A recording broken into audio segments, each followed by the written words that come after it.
We hear it all the time. Leave a legacy. What does that mean?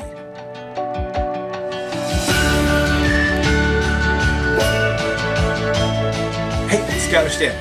Let's talk about what all that legacy talk is about. But Happy New Year. It's a new season. Did you miss me? a lot of Heinz 57 there. It has been very fun and a good holiday season on this end. I hope it was great on yours. So we're going to talk more about that. And, of course, before we get into the subject of today, I want to personally invite you to come to the big meeting, the live meeting that we do every month. It's on the first Sunday of each month, starting at 9 o'clock. Now, I know that's kind of late, okay? But the next one is February 5th. And we've already had this month's. So that's the neat thing. The live meeting is cool because we get to talk and you get to ask questions. Hopefully I can see them and read them and everything's working. That's nice. So there's some changes that are happening. That's coming up, and you hear about it first probably at the live meeting versus the episodes. And then I also want to thank all of my Patreon subscribers. That's wonderful. Thank you so much for your support. And I want to thank all of the members that have joined this channel. Your financial support is greatly appreciated. One of the things I want to do is get a microphone for the live meeting. So we're working on that funding. So if you have a chance, you can either use the heart thing to do a one-time donation, or you could join and do a monthly thing. That both are highly appreciated. And hopefully I can get some money together and we can get that new microphone.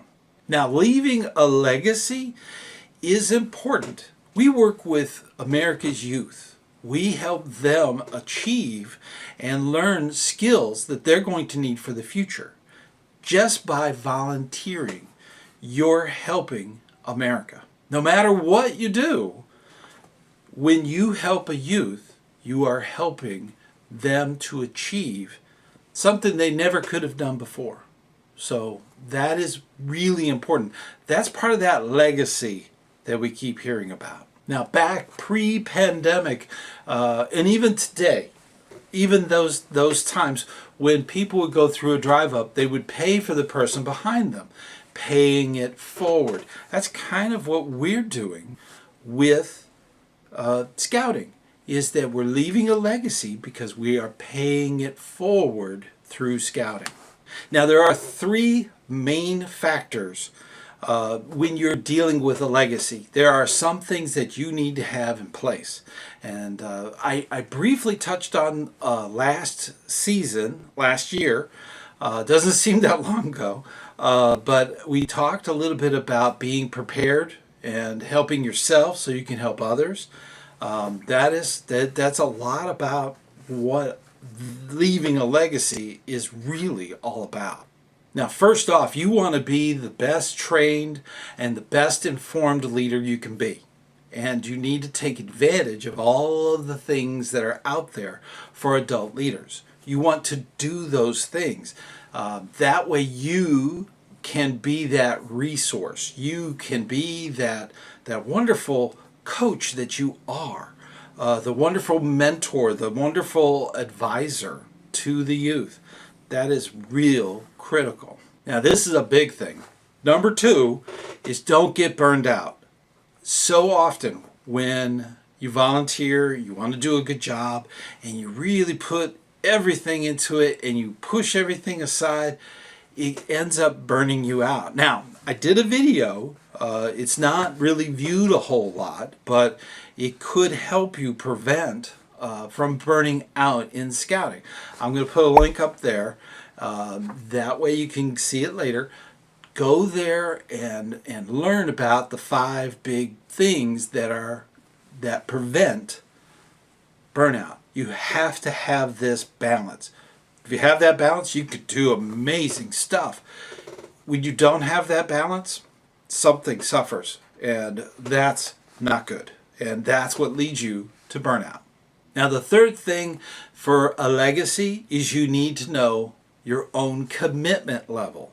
Whether you are what they call a long haul leader, long term, or a short term leader. Both are great, okay? But long haul is not just for an individual scout. Like, for instance, when I was in scouting, I originally joined with my son. And we went through Cub Scouts, and we went through the troop, and we did all these adventures and stuff like that. When he moved on to college, he couldn't do scouting anymore. I stayed in. I started moving into a long-term type of camping. I started working with the adult leaders more than the youth, and that was critical. So I'm what they call a long-term scout leader.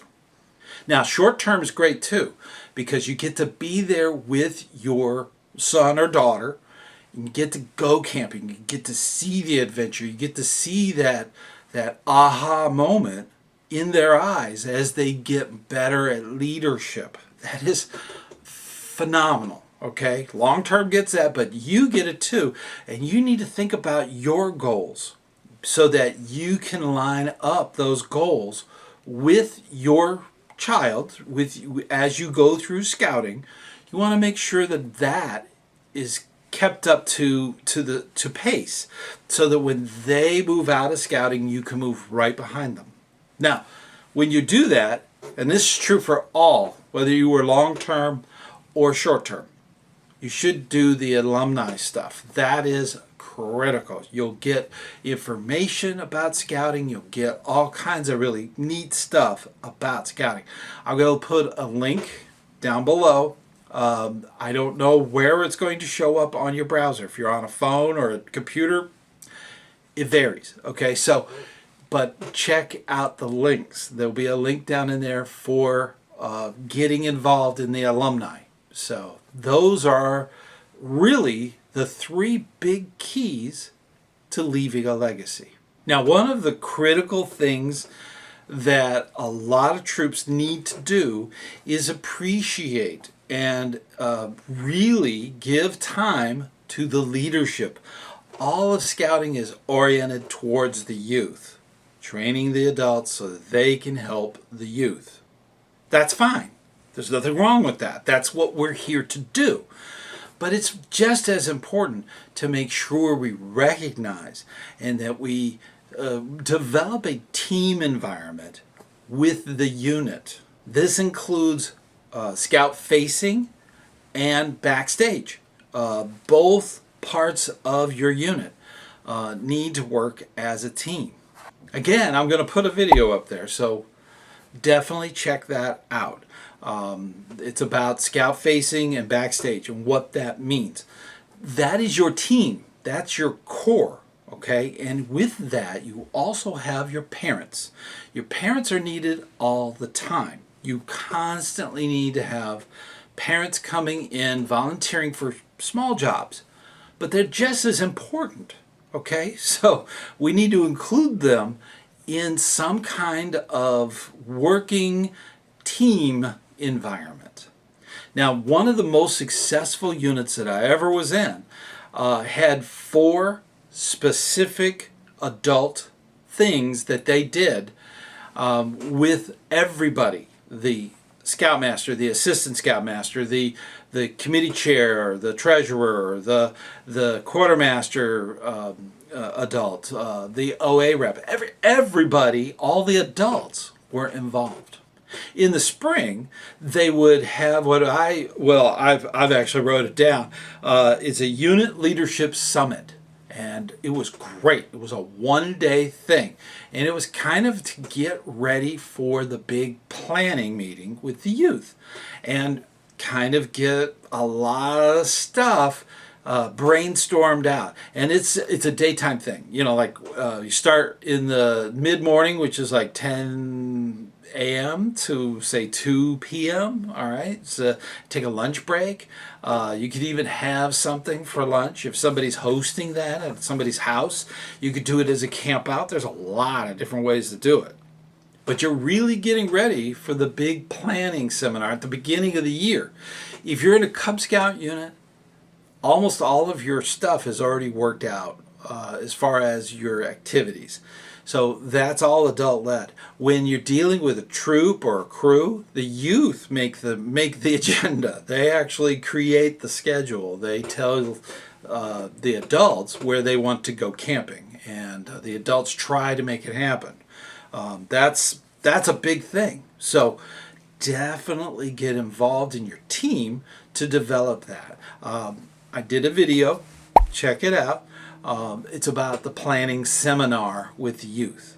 Now in the summer, when you get back from day camp, if you're in a Cub Scouts, or summer camp, if you're in a troop or a crew, I like to call it I wrote it down, Summer Camp Survival Party, okay? It's a party, okay? All the adult leaders who went, all the ones that stayed at home get to go to this party. All the people that were involved, all the adults involved in your unit, get together, they tell stories, they do all kinds of, they talk about all the fun they had at camp. And whether or not to go back to that camp, or whether or not that you should do more than one camp. I mean, there's a lot of questions that can come up. And a lot of times it ends up being sort of a group fellowship type of situation where you talk and you laugh and you have a good time. That helps develop that fellowship, which is part of your team. It's just as important. You have to have that cohesive nature that these things put together. Now, in the fall, you have your recruitment retreat. That's what I always called it. The recruitment retreat is when you get all of your adults to go and sit down and talk about recruitment goals. There's a lot of places that just do recruitment once a year. I've always believed it should be year-round, okay? So keep this in mind. Having a recruitment meeting so that all of your team is on board, so they all know what's going on with recruitment, whether it be schools or churches or church schools. It could be the Little League. There's a lot of those kinds of things to look into as far as recruitment. There's tons of recruitment opportunities for your unit, whether it be Cub Scouts, a troop, or a crew. Now in the winter, we have, of course, the holiday season. I call it the leaders' Christmas party. It is a wonderful way to get together and have fellowship and talk about all the things that have happened during the year. This could be as simple as a potluck kind of party. It could be a camp out. That's something that's possible with any of these meetings, so that as a leadership core, you develop this camaraderie that you need to have in order to have a successful unit. And these four things are critical. And it's a party. That Christmas party is a party, so don't go too serious. It's not a training opportunity. There's lots of those. So keep it light. You want that fellowship. That is really important. So make sure that you take advantage of these things. That's so critical. Our youth really need a cohesive, functioning, working, operating, every adjective you can think of, okay? I mean, they need this. They need this. And you provide it. And that's the wonderful thing about scouting. Scouting is a wonderful thing, but it can be stressful, and don't get burned out. Leave that legacy like you're doing. You're already doing a lot of this already. So, and I am super appreciative of everything you do in scouting. And just like always, we're going to have a great year. Okay? This is going to be great. We got a good season going on. Lots of new stuff coming up. So, and I appreciate you. So until next time, I'll see you on the trail.